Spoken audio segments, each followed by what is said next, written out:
السلام عليكم ورحمة الله وبركاته. لو عندك طفل ضروري تعلمه يعمل 3 حاجات مهمة جدا جدا جدا.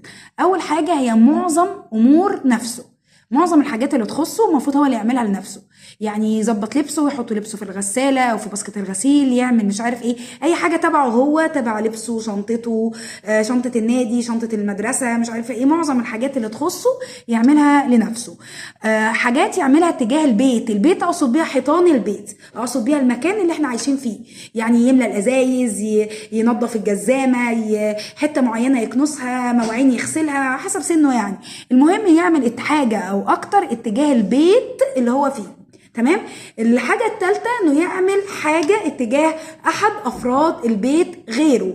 يعني يعمل خدمة لاخته، لاخوه، لبابا، لماما، يحاسب الدليفري، يجيب الشنط من تحت، يوصل اخته الدرس، برضو على حسب سنه. يبقى كده بيعمل معظم حاجات نفسه، حاجة اتجاه البيت وحاجة اتجاه الفرد تاني من افراد البيت. مش مهم يعمل الحاجات دي ازاي او يبقى مبسوط وهو بيعملها، عادي يعملها وهو بيبرطم عادي، وسيبيه يبرطم مفيش مشكله.